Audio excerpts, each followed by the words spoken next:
ko, sir, may 800 ako. Itong 500, ibibigay ko in good faith. Sabi ko, paunang bayad sa na-damage ko. Ngayon, sarap pumasok yan. Kita niya ko.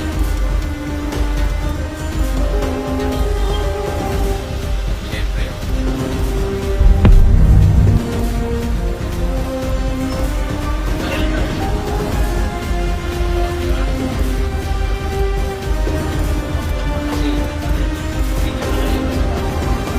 Unahin natin muna yung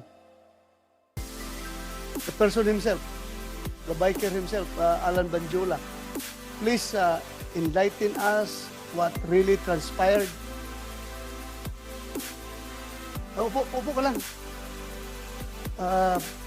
Lahat-lahat from beginning to end up to this moment. Bakit bigla kang andito ngayon? Kasi ang alam ko, ayaw mo nang magpakita at andito ka ngayon. So, from the very beginning, ikwento mo. Para klaro, tanggalin mo lang muna yung kwan. Wala naman tayong COVID siguro dito. Tanggalin mo lang, tapos good para morning po, maklaro yung audio mo. Go ahead, you have the floor. Good morning po sa inyong lahat na nandito po ngayon, lalo na po sa inyo, mga Your Honor. Actually po, medyo kinakabahan ako kasi first time po mangyari sa akin na mapunta sa ganitong sitwasyon. Lalo pong Relax ka lang. Nung makita ko po yung anak ko dito na hindi ko alam na pupunta pala dito. So, ganun pa man po, sasagutin ko po kung ano man yung inyong tatanong sa akin sa abot po ng aking makakaya. Maraming salamat po. Yes, ikwento mo na lang. Hindi nangyari kita tanungin. From the start, paano nangyari lahat yan, ha? Sige po. Nangyari po kasi to ng August 8 po. Sa yung kaalaman, ha? Apa. Ito, yung totoo lang po talaga. Nangyari po ito ng Oo, August 8. kasi pag hindi ka magsabi ng totoo dito, Apa. alam mo na, the consequences, Nangyari diba? po ito August Hindi mo 8. totoo. Apa. Sige. Pauwi na po ako galing trabaho. Habang binabaybay ko po yung Welcome Rotonda, paangat po yun. Nasa loob po ako ng bike lane. Bigla po may pumasok na isang kotse. So ang ginawa ko po, dahil maliit na po yung linya, bumaba po muna ako. Pumasok sa bike lane. Opo, nandun na po siya sa bike lane. Okay. So bumaba po muna ako doon sa parking side ng South Asia College. Inunahan ko po siya. Kasi wala na pong space para po ma-occupy ko yung bike lane. Dahil nga bisikleta lang po ako, naabutan pa rin po ako ng bike. So nang time po na yun, nagit-git na po ako sa gilid sa loob ng bike lane. So wala po akong choice kasi pag hindi ko po tinapik yung kotse niya, either matumba ako sa kotse niya, masagasaan po ako, o mabagsakan ko yung mga pasero na nag-aabang ng sasakyan. So, pagdating po dun sa unahan, huminto po si Ginoong Gonzales. So, dahil papunta po siya ng Irod, ako noon papunta ng Quezon Avenue, nagtapat po kami dalawa. In short, hindi mo nabangga ng likuran ng sasakyan niya. Nasa loob po ako ng bike lane, Your Honor. Hindi nga, ang tanong ko, Hindi po. hindi yung nag-sudden brake siya, binangga mo Hindi, niya. kasi kung nabangga ko po siya, susubsub po ako sa Okay. salamin ng ano niya, ng Tinapik mo. Tinapik ko po kasi Yung nasa tapik mo ba, nakasira sa kotse, na-yupi yung kotse dahil tapik mo? maliit lang po yung kamay ko, Your Honor. So, siguro naman, hindi ko kayang yupiin yun. So walang yupi. Wala po, nandun po ako sa loob ng bike lane. So, paglabas po, nagkatapat kami. So, nakita ko nga, medyo may edad na si Ginoong Gonzales. Medyo siguro, dahil na rin po sa traffic, medyo pagod na rin, uminit na rin po siguro ang ulo niya. So, ako naman po, hindi ko na po siya po pinansin kasi parang tatay ko na rin po eh. Dumiretso na po ako. Dahil doon po sa kanto ng Welcome Rotonda, may mga lumiliko pong sasakyan na galing E. Rodriguez, saka mga sumasakay po ng mga pasahero. Lumabas po muna ako konti ng bike lane kasi hindi po makakapasok eh. Tiyempo naman po, nang pabalik na ako ng bike lane, doon na po pumasok si Ginoong Gonzales. Doon na po niya, nangyari po yung kinat na po niya ako at nabangga ko na yung gilid ng kotse po niya. Before that, wala kayong sagutan? Yung una, yung Hindi ko na po sinagot baba niya? Hindi ko na po inal si Ginoong Gonzales kasi nga alam ko mainit na po ang ulo. Paano mo masabi mainit ang ulo? Anong Kasi pinagsasabi iba ka? na po yung itsura niya po eh. So, Alam mo may galit na po talaga sa mukha niya. Siguro dahil na rin po sa pagod, dahil sa edad na rin po. ikaw, hindi ka rin nagalit. Hindi po ako nagalit, sir. Hindi mo siya Kasi minura. nang nakita ko po siya nagalit, wala rin pong mangyayari pag kinausap ko siya. Dahil ang taong galit po, pag kinausap niyo, sigurado walang patutunguhan yung usapan niyo. Yeah, wait, Mr. Chairman, with your permission, tanong ko lang gaano kalakas yung iyong pagtapik sa kotse? Ang topic ko lang po parang normal Medyo may kalakas. kasi sa totoo lang, Hindi, kasi sa isang interview mo, na amin mo na nangyaring may natapik mo, gaano kalakas na? Kasi, Mr. Chair, paglabas ni Mr. Gonzales, mainit ang ulo eh. So, gusto ko lang yung malaman. topic ko na, siguro nakatatlong ano ko sa kanya po, pokpok na gano'n sa gilid. Kasi para makaut ko po yung attention niya na, nagigit-git mo na ako.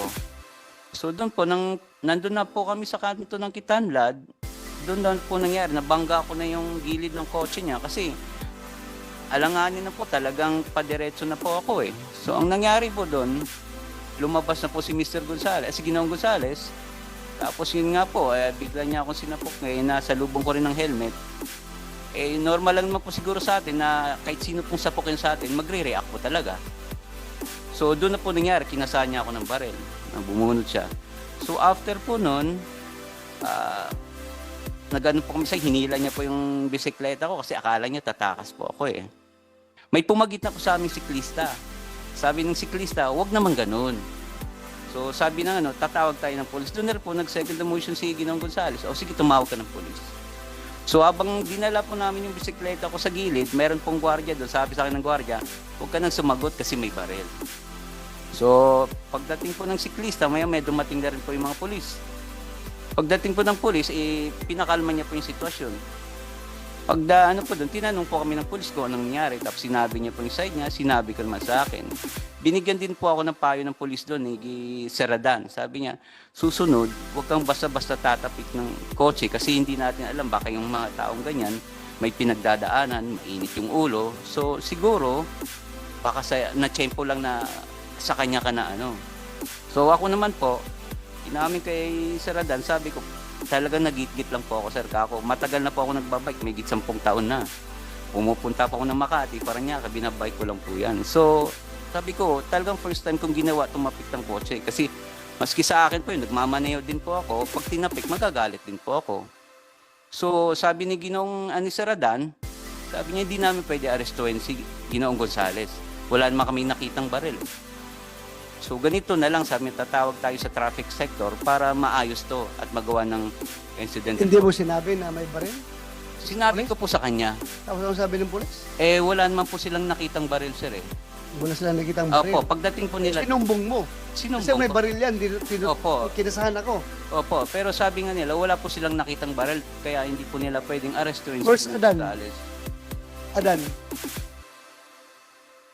Yung Adan. Ha? Hindi ba inimbitahan lahat dito na involved?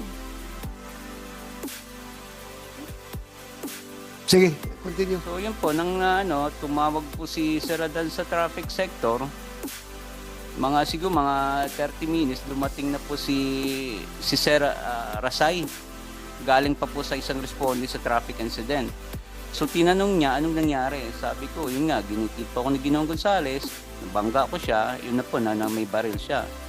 So sabi niya, ba't wala ka sa bike lane? Sabi ko na lumabas ako kasi kinat niya ako kako. So sabi ko may baril siya. Hindi naman po kasi nakita ni Sir Rasay. Sabi ko may CCTV naman po kako para makita nyo rin yung totoo. So doon po nangyari na pumunta po kami ng barangay. Doon na po nakuha na nagsasalita po ako doon sa CCTV kasi kapwa yun may baril. Pagkatapos po noon, sinakay po ako ni Sir Rasay, pumunta po kami ng traffic sector sa Kamuning. Pagdating po ng Kamuning, yung that time po kasi maraming traffic incident na nangyari, marami pong tao doon, nakapila kami. So, dinala muna po kami doon sa pinaka-head, nagawa na yun nga po, pinanood yung video. So, sabi nga na, anong plano nyo? So, that time po, medyo mainit para yung ulo namin. Sabi ko, magdidemanda ako, pareho kami magdidemanda. So, yun nga, tapos, ang nangyari po noon, naghintay po kami na gawin yung report po. So dahil na siguro mga pang-apat po kami, natagalan po kami doon sa traffic sector. Pagkatapos po doon, traffic sector, inalam po nila kung saan yung nakakasakop na police station po. Yun nga po yung Galas.